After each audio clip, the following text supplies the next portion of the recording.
चलिए दोस्तों, आज मार्च माह के दूसरे एपिसोड के अंतर्गत हम लोगों जो है बचे हुए करंट अफेयर्स को कवर करने की कोशिश करते हैं। और इस एपिसोड का आज का पहला प्रश्न है, भारत के पहले विश्व शांति केंद्र का उद्घाटन कहाँ किया गया है? ऑप्शन ए हरियाणा की गुरुग्राम, ऑप्शन बी उत्तर प्रदेश के नोएडा, ऑप्शन सी मध्य प्रदेश के इंदौर, ऑप्शन डी राजस्थान के अजमेर। दोस्तों, इसका सही आंसर है ऑप्शन ए हरियाणा के गुरुग्राम में जो है भारत के पहले विश्व शांति केंद्र का उद्घाटन किया गया है। चलिए अगले प्रश्न की तरफ बढ़ते हैं। अगला प्रश्न करा है, त्रिभुवन सहकारी विश्वविद्यालय कौन सा? त्रिभुवन सहकारी विश्वविद्यालय विधेयक 2025 हाल ही में लोकसभा से पारित किया गया है। इसका उद्देश्य किन राज्यों में देश का पहला राष्ट्रीय सहकारी विश्वविद्यालय स्थापित करना है? Option A Maharashtra, option B Gujarat, option C Karnataka या ऑप्शन डी केरल। दोस्तों, इसका सही आंसर है ऑप्शन बी गुजरात। गुजरात के कहाँ पे? तो गुजरात के सानंद में जो है देश का पहला जो है राष्ट्रीय सहकारी विश्वविद्यालय स्थापित किया जाएगा। और इस विश्वविद्यालय का नाम क्या होगा? इस विश्वविद्यालय का नाम होगा त्रिभुवन सहकारी विश्वविद्यालय। ठीक है, चलिए अगले प्रश्न की तरफ बढ़ते हैं। अगला प्रश्न कह रहा है कि स्माइल कार्यक्रम के बारे में निम्नलिखित कथनों पर विचार करना है और सही कथन की पहचान करना है। स्माइल कार्यक्रम कहता कि यह एशियाई विकास बैंक द्वारा वित्त पोषित कार्यक्रम है। ऑप्शन बी, इसका उद्देश्य लॉजिस्टिक इंफ्रास्ट्रक्चर को बढ़ावा देना और लॉजिस्टिक लागत को कम करना है। दोस्तों, ये दोनों स्टेटमेंट सही है, अर्थात स्माइल कार्यक्रम जो है एशियाई विकास बैंक द्वारा वित्त पोषित कार्यक्रम है और इसका उद्देश्य जो है लॉजिस्टिक इंफ्रास्ट्रक्चर को बढ़ावा देकर के लॉजिस्टिक लागत को कम करना है। तो इस तरह से इसका सही आंसर हो जाएगा ऑप्शन सी, अर्थात 1 और 2 दोनों स्टेटमेंट सही है। चलिए अगले प्रश्न की तरफ बढ़ते हैं। अगला प्रश्न कह रहा है कि एशिया का सबसे बड़ा साहित्य महोत्सव साहिल अकादमी महोत्सव 2025 का आयोजन कहाँ किया गया? Option A New Delhi, option B Mumbai, option C Goa, option D Karnataka. दोस्तों, जैसा कि आप लोग जानते हैं, एशिया का सबसे बड़ा साहित्य महोत्सव साहिल अकादमी महोत्सव 2025 का आयोजन जो है वह नई दिल्ली के रविंद्र भवन में किया गया। कहाँ पे? नई दिल्ली के रविंद्र भवन में। ठीक है, चलिए अगले प्रश्न की तरफ बढ़ते हैं। अगला प्रश्न करा कि भारत सरकार की किन प्रमुख परियोजनाओं के साथ अपनी परमाणु ऊर्जा पहल को आगे बढ़ा रही है? ऑप्शन ए जैतापुर परमाणु ऊर्जा संयंत्र महाराष्ट्र, ऑप्शन बी गोरखपुर परमाणु ऊर्जा परियोजना हरियाणा, ऑप्शन सी उपर्युक्त में से दोनों, ऑप्शन डी उपर्युक्त में से कोई नहीं। दोस्तों, हाल ही में जो है भारत सरकार द्वारा जो है जैतापुर परमाणु ऊर्जा संयंत्र महाराष्ट्र और गोरखपुर परमाणु ऊर्जा परियोजना हरियाणा के माध्यम से अपनी परमाणु ऊर्जा पहल को आगे बढ़ाने का निर्णय लिया गया है। ठीक है, तो इस तरह से इसका सही आंसर क्या हो जाएगा? ऑप्शन सी उपर्युक्त दोनों सही स्टेटमेंट क्या है? सही है। चलिए अगले प्रश्न की तरफ बढ़ते हैं। अगला प्रश्न कह रहा है कि स्वच्छ भारत मिशन शहरी के तहत किसके तहत? शहरी के तहत जो है किस शहर में PPP मॉडल के तहत भारत का पहला हरित अवशिष्ट प्रसंस्करण संयंत्र शुरू किया जा रहा है? Option A Bhopal, option B Indore, option C New Delhi या ऑप्शन डी पटना। दोस्तों, इसका सही आंसर है ऑप्शन बी इंदौर। ठीक है, चलिए अगले प्रश्न की तरफ बढ़ते हैं। अगला प्रश्न कह रहा है कि हाल ही में किसने दूरसंचार और IT में नवाचार को बढ़ावा देने के लिए एक इंक्यूबेशन कार्यक्रम समर्थ को लॉन्च किया है? Option A CDOT, option B DRDO, option C CDEC या ऑप्शन डी IRNET। दोस्तों, इसका सही आंसर जो है वह ऑप्शन ए CDOT है। ठीक है, चलिए अगले प्रश्न की तरफ बढ़ते हैं। अगला प्रश्न कह रहा है कि हाल ही में किसने जर्मनी से एरिसिल्क के लिए ओकोटेक्स प्रमाणन प्राप्त करके एक महत्वपूर्ण उपलब्धि हासिल की है? ऑप्शन ए पूर्वोत्तर हस्तशिल्प एवं हथकरघा विकास निगम लिमिटेड, ऑप्शन बी पश्चिमोत्तर हस्तशिल्प एवं हथकरघा विकास निगम लिमिटेड या ऑप्शन डी दोनों, ऑप्शन डी उपर्युक्त में से कोई नहीं। दोस्तों, इसका सही आंसर है ऑप्शन ए पूर्वोत्तर हस्तशिल्प एवं हथकरघा विकास लिमिटेड द्वारा जो है जर्मनी से एरिसिल्क के लिए ओकोटेक्स प्रमाणन प्राप्त किया गया है। ठीक है, चलिए अगले प्रश्न की तरफ बढ़ते हैं। अगला प्रश्न कह रहा है कि नई दिल्ली में युगे युगिन भारत राष्ट्रीय संग्रहालय को सेंट्रल विस्टा पुनर्विकास परियोजना के हिस्से के रूप में किस ब्लॉक में स्थापित किया जाएगा? ऑप्शन ए उत्तर, ऑप्शन बी दक्षिण, ऑप्शन सी उत्तर एवं दक्षिण दोनों ब्लॉकों में, ऑप्शन डी पूर्वी में। तो दोस्तों, इसका सही आंसर है ऑप्शन सी उत्तर और दक्षिण दोनों ब्लॉकों में स्थापित किया जाएगा। ठीक है, चलिए अगले प्रश्न की तरफ बढ़ते हैं। अगला प्रश्न कह रहा है कि आगरा में आयोजित ताज महोत्सव 2025 की थीम क्या है? तो सबसे पहली बात है कि ताज महोत्सव कहाँ आयोजित किया गया है? तो वो आगरा में किया गया है। तो इसका थीम क्या था? तो इसका थीम था धरोहर, अर्थात हेरिटेज। चलिए अगले प्रश्न की तरफ बढ़ते हैं। अगला प्रश्न कह रहा है कि हाल ही में कहाँ ऑस्ट्रेलिया भारत खेल उत्कृष्टता फोरम का आयोजन किया गया? Option A Gujarat, option B New Delhi, option C Perth, option D Sydney. दोस्तों इसका सही आंसर जो है वह क्या है, गुजरात है। वह क्या है, गुजरात की गिफ्ट सिटी में आयोजन किया गया। कहाँ पे, गुजरात के गिफ्ट सिटी में। ठीक है, चलिए अगले प्रश्न की तरफ बढ़ते हैं। अगला प्रश्न कह रहा है कि हाल ही में किस एयरपोर्ट के पास ओलंपिक सिटी बनाने का निर्णय लिया गया है। Option A New Delhi airport, option B Noida airport, option C Lucknow airport या ऑप्शन डी मुंबई एयरपोर्ट। दोस्तों जैसा कि आप लोग जानते हैं इसका सही answer option B Noida airport है। ठीक है, चलिए अगले प्रश्न की तरफ फिर बढ़ते हैं। अगला प्रश्न कह रहा है कि हाल ही में प्रथम सूर्य वेदनम उत्सव का आयोजन बिहार के किस जिले में आयोजित की गई है। ऑप्शन ए पटना में, ऑप्शन बी पश्चिमी चंपारण, ऑप्शन सी पूर्वी चंपारण या ऑप्शन डी दरभंगा। दोस्तों इसका सही आंसर जो है वह है ऑप्शन सी पूर्वी चंपारण के मोतिहारी में जो है, पूर्वी चंपारण के मोतिहारी में क्या मनाया गया है, तो ये मनाया गया है प्रथम सूर्य वेदनम उत्सव। ठीक है, चलिए अगले प्रश्न की तरफ बढ़ते हैं। अगला प्रश्न कह रहा है कि हाल ही में देश का पहला अस्थायी कलाग्राम कहाँ बनेगा। ऑप्शन ए बनारस में, option B Prayagraj, option C Lucknow या ऑप्शन डी कानपुर। दोस्तों हाल ही में जो है देश का पहला अस्थायी कलाग्राम जो बनाने का निर्णय लिया गया है वो कहाँ लिया गया है, प्रयागराज में लिया गया है। ठीक है, चलिए अगले प्रश्न की तरफ बढ़ते हैं। अगला प्रश्न कह रहा है कि केंद्र सरकार द्वारा जम्मू कश्मीर के अलावा, यानी कि जम्मू कश्मीर में भी ये कार्यक्रम चलाया जा रहा है, लेकिन कह रहा है इसके अलावा केसर उत्पादन हेतु किन राज्यों में मिशन केसर चलाया गया है। ऑप्शन ए सिक्किम में, ऑप्शन बी अरुणाचल प्रदेश में या ऑप्शन सी मेघालय में, ऑप्शन डी उपर्युक्त तीनों में। दोस्तों इसका सही आंसर है ऑप्शन डी उपर्युक्त तीनों में, अर्थात सिक्किम, अरुणाचल प्रदेश और मेघालय में मिशन केसर चलाया जा रहा है। हालांकि जम्मू कश्मीर इससे पहले 2010-11 में यह जो मिशन ऑलरेडी चलाया जा चुका है। ठीक है, चलिए अगले प्रश्न की तरफ बढ़ते हैं। अगला प्रश्न कह रहा है कि हाल ही में किस कंपनी ने हैवी ड्यूटी वाले हाइड्रोजन चालित ट्रकों का 24 महीने का परीक्षण शुरू किया है। Option A Suzuki, option B Tata Motors, option C Hyundai या ऑप्शन डी महिंद्रा। दोस्तों इसका सही आंसर है ऑप्शन बी टाटा मोटर्स के द्वारा इसका परीक्षण किया गया है। ठीक है, चलिए अगले प्रश्न की तरफ बढ़ते हैं। अगला प्रश्न कह रहा है कि हाल ही में भारत ने मालदीव के लिए पड़ोस प्रथम नीति के तहत कितनी राशि SBI treasury bill roll over हेतु घोषणा किया गया है। Option B A $5 million, option B $50 million, option C $25 million, option D $75 million. दोस्तों इसका सही आंसर है ऑप्शन बी $50 मिलियन की सहायता राशि की घोषणा की गई है। चलिए अगले प्रश्न की तरफ बढ़ते हैं। अगला प्रश्न कह रहा है कि वियतनाम हो ची मिन्ह में आयोजित वेसाक समारोह में भारत के किस मंत्री द्वारा भगवान बुद्ध के पवित्र अवशेष के साथ शिरकत की गई है। ऑप्शन ए किरण रिजिजू के द्वारा, option B S Jaishankar, option C Rajnath Singh, option D Chirag Paswan.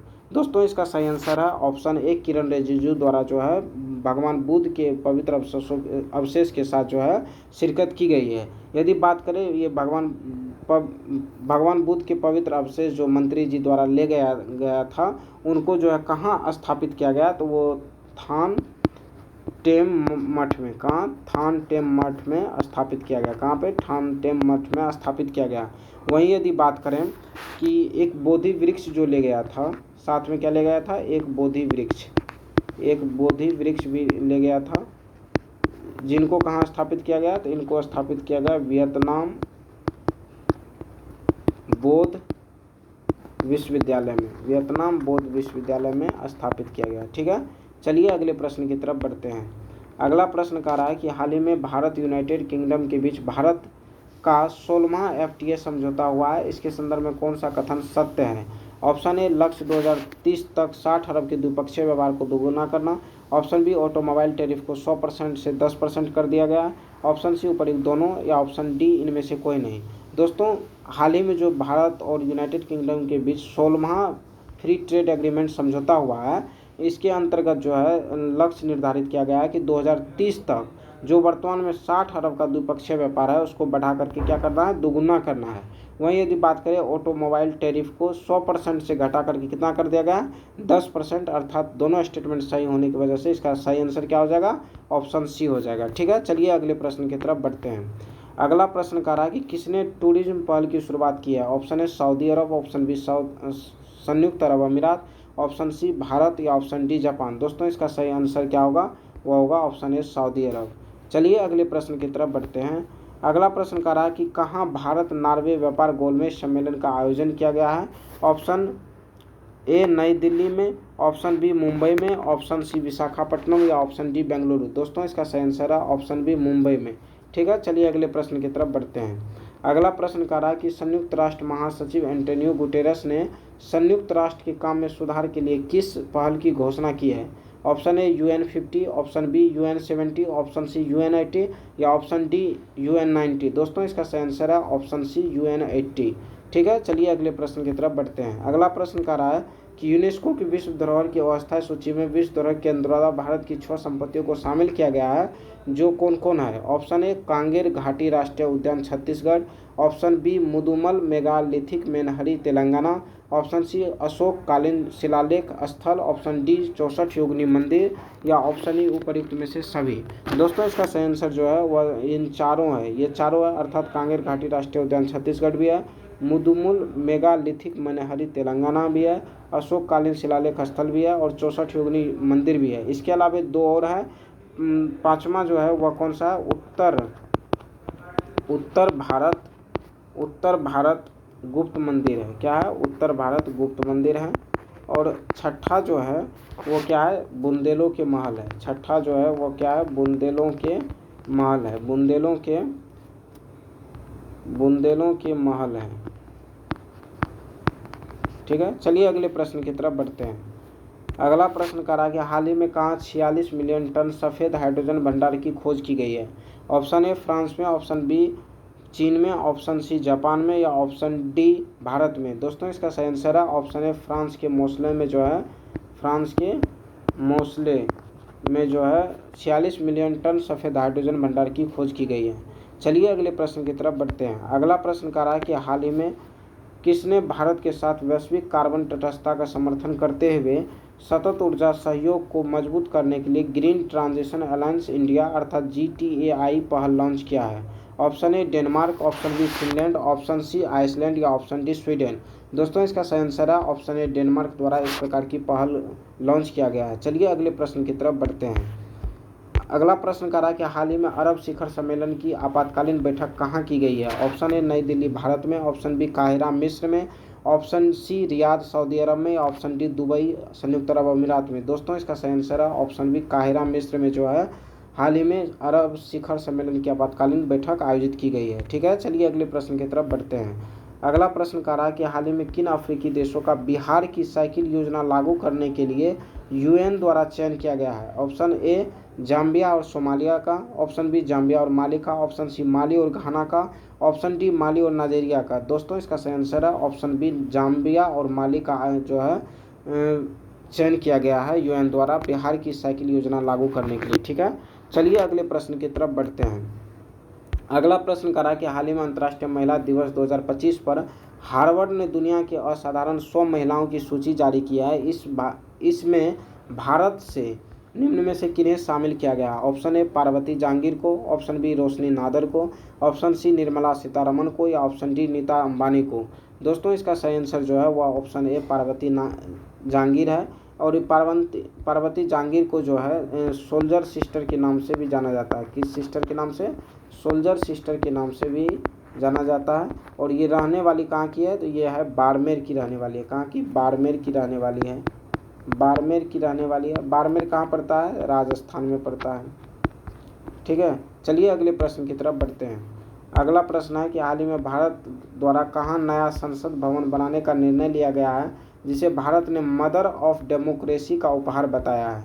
Option A Singapore, option B Mauritius, option C Maldives या ऑप्शन डी श्रीलंका। दोस्तों इसका सही आंसर है ऑप्शन बी मॉरिशस में जो है हाल ही में भारत द्वारा नया संसद भवन बनाने का नाम लिया गया है, जिसको मदर ऑफ डेमोक्रेसी का उपहार बताया गया है। ठीक है, चलिए अगले प्रश्न की तरफ बढ़ते हैं। अगला प्रश्न कह रहा है कि डीजल यहाँ पे डीजल नहीं होगा, डीजल होगा। क्या होगा? डीजल होगा। क्या होगा? डीजल होगा। कहता है डीजल लोकोमोटिव मोटेरा फैक्ट्री में बने इंजनों को खरीदने का करार किन अफ्रीकी देशों ने किया है? कितने इंजन खरीदे जाएंगे? 100 इंजन।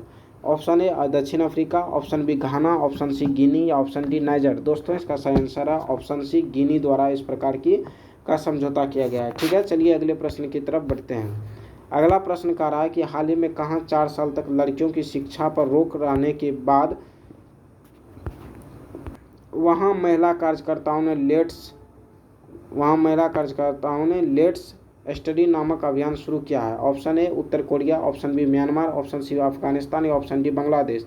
दोस्तों हाल ही में जो है अफगानिस्तान में महिलाओं द्वारा लेट्स स्टडी नामक अभियान की शुरुआत की गई है। चलिए अगले प्रश्न की तरफ बढ़ते हैं। अगला प्रश्न कह रहा है कि हाल ही में भारतीय प्रधानमंत्री नरेंद्र मोदी का स्वागत मॉरिशस में किस भाषा की प्रस्तुति गीत गवई से हुई? पहली बात है कि किस गीत से जो है मोदी जी का स्वागत हुआ, तो वो गीत है गवई। अब कहा जा रहा है कि ये गवई किस भाषा की गीत है? ऑप्शन ए हिंदी की है, ऑप्शन बी मैथिली की, ऑप्शन सी बांग्ला की या ऑप्शन डी भोजपुरी की। दोस्तों इसका आंसर है ऑप्शन डी भोजपुरी की ये गीत है। ठीक है, चलिए अगले प्रश्न की तरफ बढ़ते हैं। अगला प्रश्न कह रहा है कि हाल ही में सी ड्रैगन 2025 का आयोजन पश्चिमी प्रशांत महासागर के गुआम तट पर किसकी मेजबानी में संपन्न हुआ? Option A Bharat, option B संयुक्त राज्य अमेरिका, ऑप्शन सी कनाडा या ऑप्शन डी ब्राज़ील। दोस्तों इसका सही आंसर है ऑप्शन बी संयुक्त राज्य अमेरिका के जो है मेजबानी में यह संपन्न हुआ। ठीक है, चलिए अगले प्रश्न की तरफ बढ़ते हैं। अगला प्रश्न है चंद्रयान 5 से संबंधित। क्यों ये इम्पोर्टेंट क्यों हो जाता है? क्योंकि हाल ही में भारत सरकार द्वारा चंद्रयान 5 मिशन को लेकर के मंजूरी प्रदान की है। ठीक है, तो इसके अंतर्गत पहला ऑप्शन कह रहा है कि इस मिशन में 250 किलोग्राम का रोवर भेजा जाएगा। ऑप्शन बी कह रहा है कि इस मिशन का उद्देश्य जापान के सहयोग से चंद्रमा के दक्षिणी ध्रुवीय क्षेत्र का अध्ययन कर वहां पानी और बर्फ की खोज करना है।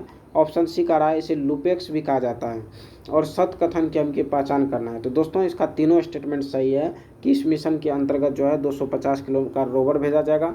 दूसरा बात है कि यह इसरो, भारत के इसरो प्लस जापान का जो है जाक्सा, दोनों का संयुक्त पहल है और इसके अंतर्गत जो है चंद्रमा के दक्षिणी ध्रुवीय क्षेत्र का अध्ययन किया जाएगा और वहाँ पानी और बर्फ की खोज की जाएगी। अर्थात दूसरा स्टेटमेंट भी सही है और इसे जो है लुपेक्स भी कहा जाता है इस मिशन को। ठीक है, तो इस तरह से इसका तीनों स्टेटमेंट सही होने की वजह से इसका ऑप्शन डी सही हो जाएगा। ठीक है, तो यदि बात करें लुपेक्स की, तो इसकी जो फुल फॉर्म होती है वो क्या होता है? लुपेक्स की फुल फॉर्म होती है लूनर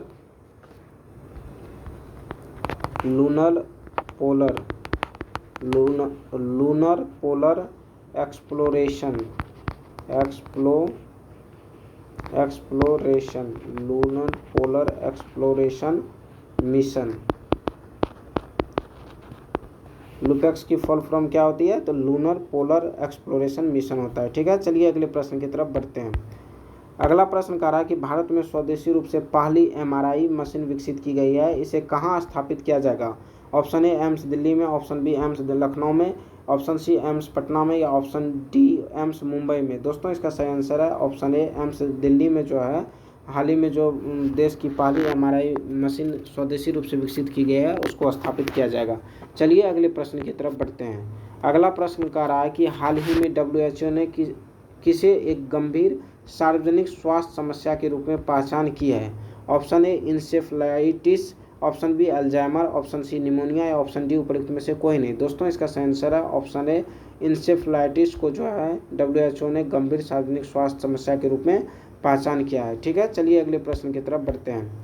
अगला प्रश्न कह रहा है कि किन देशों के शोधकर्ताओं ने सबूत दिए कि नियोबियम डाइसेलेनाइड बोस धातु अवस्था प्रदर्शित कर सकता है जहां कूपर जोड़े बनते हैं लेकिन सुपर कंडक्टिंग अवस्था में संघनित नहीं होते हैं? ऑप्शन ए चीन, option B Japan, option C चीन और जापान दोनों या ऑप्शन डी अमेरिका। दोस्तों इसका सही आंसर है ऑप्शन सी चीन और जापान दोनों में जो है इस प्रकार की व्यवस्था की गई है। ठीक है, चलिए अगले प्रश्न की तरफ बढ़ते हैं। अगला प्रश्न कह रहा है कि भारत में 2015 से 2024 के बीच PSLV LVM, यहाँ LVM 3 होगा, S नहीं होगा बल्कि LVM 3 होगा। LVM 3 और SSLV वाहनों का उपयोग करके 34 देशों के कितने विदेशी उपग्रहों को लॉन्च करके 143 मिलियन अमेरिकी डॉलर की विदेशी मुद्रा अर्जित की गई है? Option A 293, option B 393, option C 493 या ऑप्शन डी 593। दोस्तों इसका सही आंसर है ऑप्शन बी 393 उपग्रहों को लॉन्च किया गया। कितने देशों के? 34 देशों को। और इसमें जो है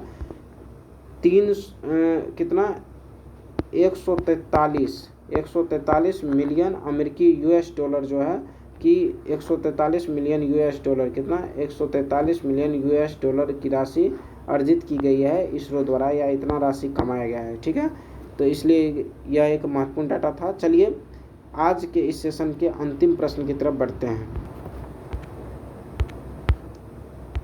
अगला प्रश्न कर रहा है कि हाल ही में किसने वायु नामक एक AI संचालित क्लाउड समाधान लॉन्च किया है। Option A Tata communications, option B NIT communication, option C Colt technology services या ऑप्शन डी उपरोक्त में से कोई नहीं।